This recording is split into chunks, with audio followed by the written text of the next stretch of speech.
18h37 sur BFM TV RMC. Nous sommes donc à un an jour pour jour de la cérémonie d'ouverture des Jeux de Paris 2024. Bonjour Anne Hidalgo. Bonjour à vous. Maire de Paris, vous avez mis le polo Paris 2024. Eh oui, les couleurs sont là. Les couleurs officielles des Jeux dans un an. Donc Paris, capitale de la France et du sport. On parlera aussi, puisqu'on parlera de sport, du cas de Kylian Mbappé, la star du PSG, en conflit ouvert avec son club. Avant cela, la fronde qui s'étend dans la police après Marseille et Nice. Des centaines de policiers en arrêt après la mise en détention provisoire d'un de leurs collègues soupçonné d'avoir passé à tabac gratuitement un jeune de 22 ans. Est-ce qu'à votre connaissance, Paris est touché aussi par ce mouvement ? D'abord, peut-être sur le fond, nous sommes dans un état de droit. La justice est indépendante. C'est une garantie absolue du fonctionnement de la démocratie. On va y revenir sur la justice. Et je pense qu'il faut, mais il faut rappeler les principes. Et par ailleurs, on ne va pas engager le pays dans des batailles rangées pro-police contre police. On a besoin de la police, d'une police républicaine pour garantir la sécurité.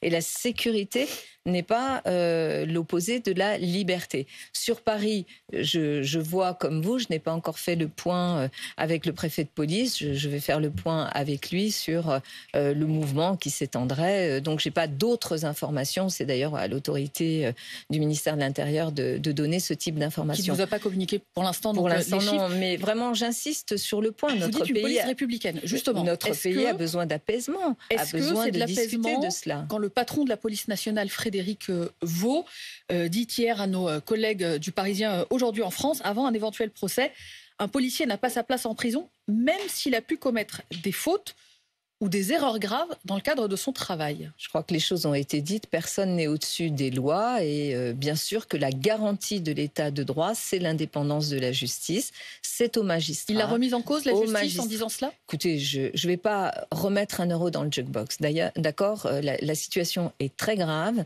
Je pense qu'on a besoin d'une police républicaine, de rassurer cette police républicaine sur le rôle qui est le sien, de lui donner les moyens et en même temps de faire en sorte que ces moyens soient exercée, parce que c'est une force publique au service de la nation, et bien que cette force publique soit exercée sous le contrôle aussi de l'autorité judiciaire, comme c'est le cas pour chacun des citoyens de notre pays. Donc je crois qu'il faut revenir au principe. Et puis faire ce travail que nous devons faire tous ensemble dans le pays pour qu'effectivement la police trouve sa place comme police républicaine et les moyens d'agir pour pouvoir sécuriser le pays, sécuriser nos concitoyens et qu'on sorte de cette bataille rangée des pro-police et des anti-police ou des pro-justice et des anti J'entends et des pro-police. Ne pas alimenter la fronde, ne pas alimenter la colère ni d'un côté ni de l'autre. Pour autant, quand Emmanuel Macron hier dit d'un côté comprendre l'émotion et de l'autre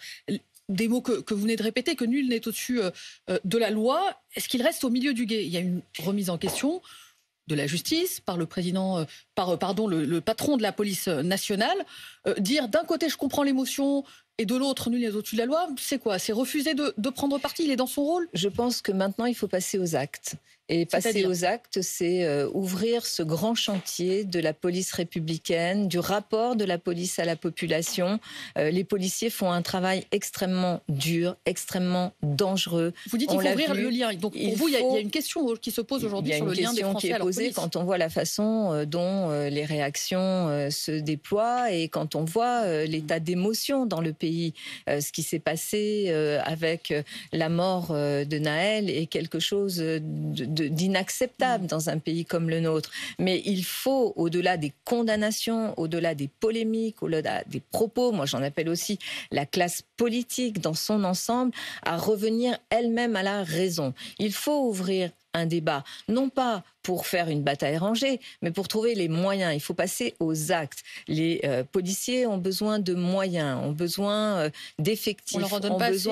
Je pense qu'il n'y en a pas assez. En tous les cas, il y a eu de nombreuses années avec des baisses significatives de moyens. Il faut aussi que la formation des policiers soit un sujet posé, traité, travaillé. Vous savez, je ne vais pas faire le parallèle, mais à Paris, j'ai créé une police municipale, ce qui n'était pas arrivé parce qu'il y avait un tabou sur le sujet. Cette police municipale, elle n'est pas armée d'armes létales. Elle est là pour veiller à la tranquillité publique dans nos quartiers. J'ai souhaité que cette police soit paritaire, autant de recrutement de femmes que d'hommes. J'ai souhaité aussi qu'il y ait une formation justement. Vous dites ça se passe mieux avec la police municipale qu'avec la police nationale. Je ne fais pas cette comparaison parce que ce ne sont pas du tout les mêmes enjeux ni les mêmes responsabilités et je mesure ce qu'est aujourd'hui la responsabilité aussi de la police nationale.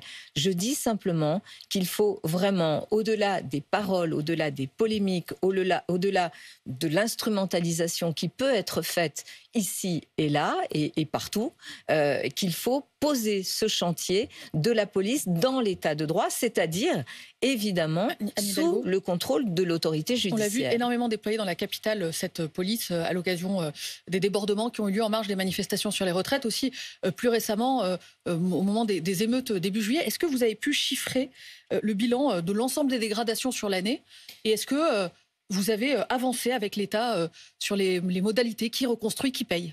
Plusieurs millions d'euros, donc on chiffre encore. Depuis janvier Depuis janvier, vous savez, on avait d'ailleurs au moment des Gilets jaunes aussi fait cette démarche. D'ailleurs, le maire de Toulouse aussi. L'État n'avait pas voulu rembourser la part qui lui incombait parce que c'était quand même pas des manifestations qui étaient tournées contre la mairie de Paris. C'était vraiment des manifestations nationales. Et finalement, c'est le tribunal administratif qui a condamné l'État à verser 1,4 million pour les Gilets jaunes à Paris notamment. Donc on va, et j'espère sans passer par le tribunal, obtenir, je l'espère, de l'État le remboursement des sommes qui sont les sommes liées à toutes les réquisitions qui sont faites. Vous savez, avant une manifestation, on demande à la ville de retirer toute une partie du mobilier urbain et puis il y a tout évidemment la remise en état. La sécurité d'ailleurs, Anne Hidalgo, c'est l'un des enjeux des Jeux Olympiques, alors pas le seul, des Jeux Olympiques et Paralympiques. Combien de personnes sur les quais pour la cérémonie d'ouverture? Plusieurs centaines de milliers de personnes. Mais on est entre 600 000 et 350 000 selon les...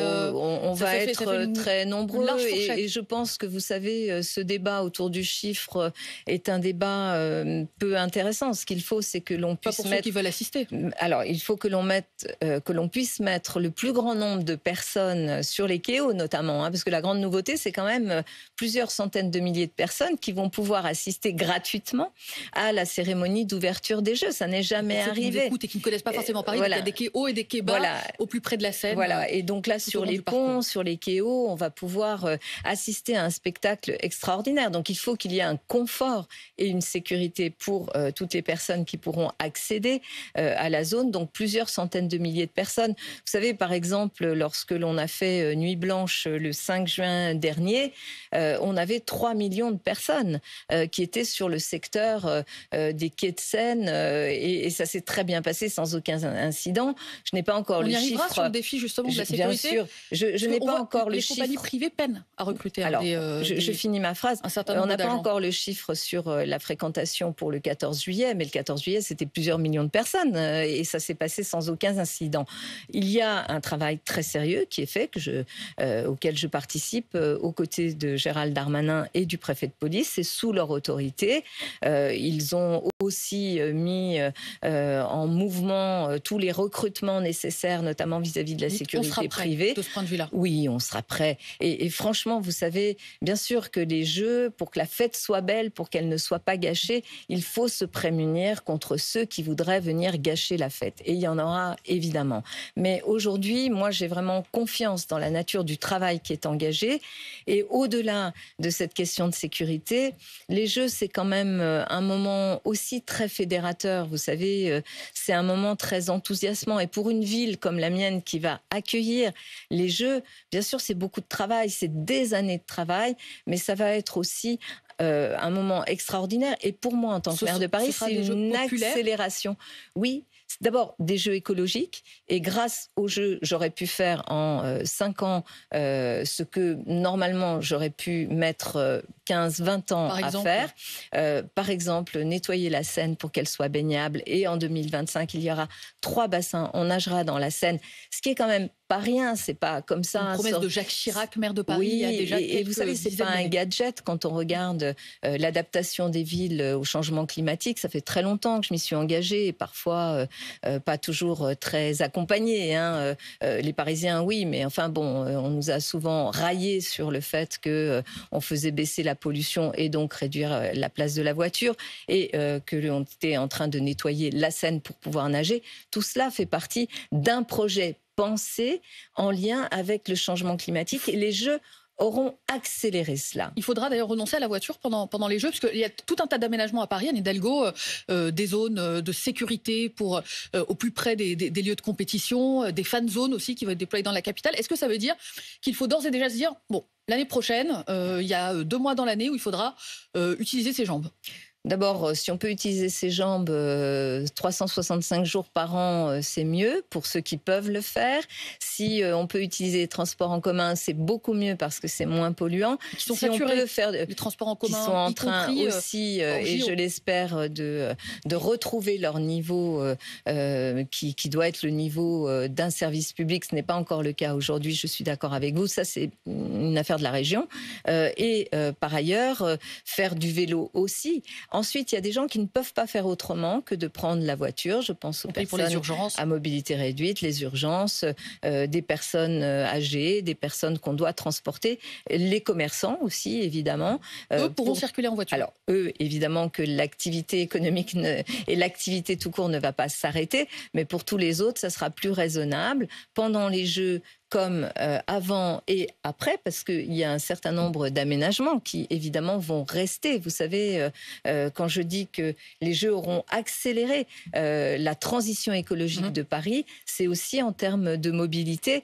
Et je pense qu'on peut être fier aujourd'hui. Notre ville, elle est regardée comme une ville historique, patrimoniale, qui est capable aussi de s'adapter. Vous savez ce que me disent beaucoup de mes collègues maires étrangers? Si tu as pu le faire à Paris, on peut le faire ailleurs. Est-ce que ça rapporte de l'argent d'organiser des Jeux Olympiques, Anne Hidalgo? Non, ça ne rapporte pas d'argent. Et d'ailleurs, ça ne rapporte rien à Paris. Alors, parce que c'est la marque, on aurait tendance à se dire c'est la marque Paris 2024. Non, la marque Paris 2024 et le fonctionnement des Jeux, le financement des Jeux, notamment la partie que préside Tony Estanguet, elle est autofinancée par le sponsoring, par la billetterie, par, je dirais, vraiment des financements privés.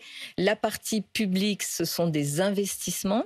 La ville de Paris, sur 8 ans environ, aura investi plus de 300 millions d'euros en lien avec les Jeux, mais sur des investissements pérennes. Par exemple, une grande salle de sport à la Porte de la Chapelle, toute la rénovation de la Porte de la Chapelle, un quartier très important. Vous dites pour ça moi. Restera pour les Parisiens. Bien sûr, c'est de l'héritage. Et ça, c'est très, très important de le dire. Mais c'est vrai, vous avez raison, que quand même, c'est une question qu'on a posée d'ailleurs avec Valérie Pécresse, que la taxe de séjour, qui est une recette qui aujourd'hui sur les hôtels et aussi sur les logements, oui, mais qui ne représente rien. C'est vraiment ridicule comme montant. Par exemple, vous prenez un hôtel 5 étoiles, même une nuit, et ça existe, des nuits à 28 000 euros à Paris. 28 000 euros la nuit, ça rapporte combien à la mairie? 4 euros à la ville. Ce qui est ridicule. Vous avez des pays et des villes, par exemple, à Berlin, c'est 5% du prix de la chambre d'hôtel. À Amsterdam, c'est 7%. À New York, vous avez jusqu'à 15%.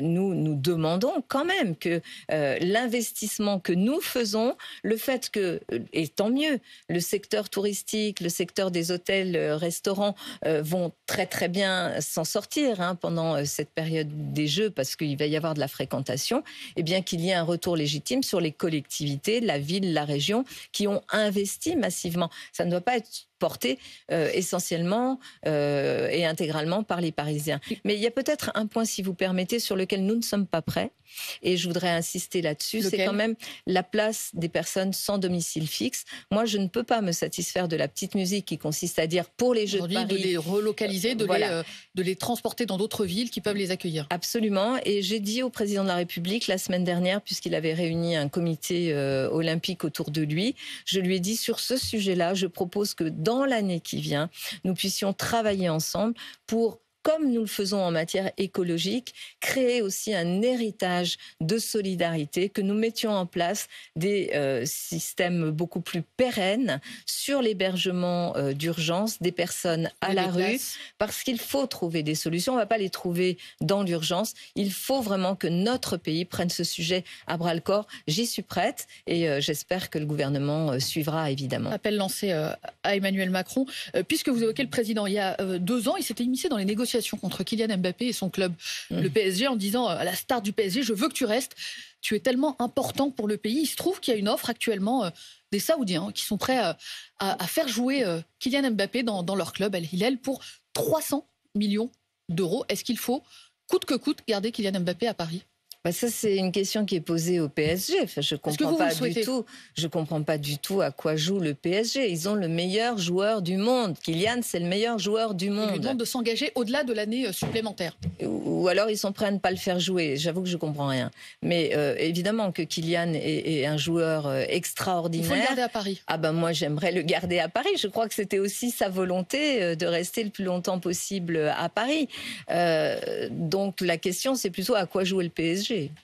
Question posée au PSG, on la relaiera. Merci Anne Hidalgo, il est bientôt 8h53 sur RMC et BFM TV, maire de Paris.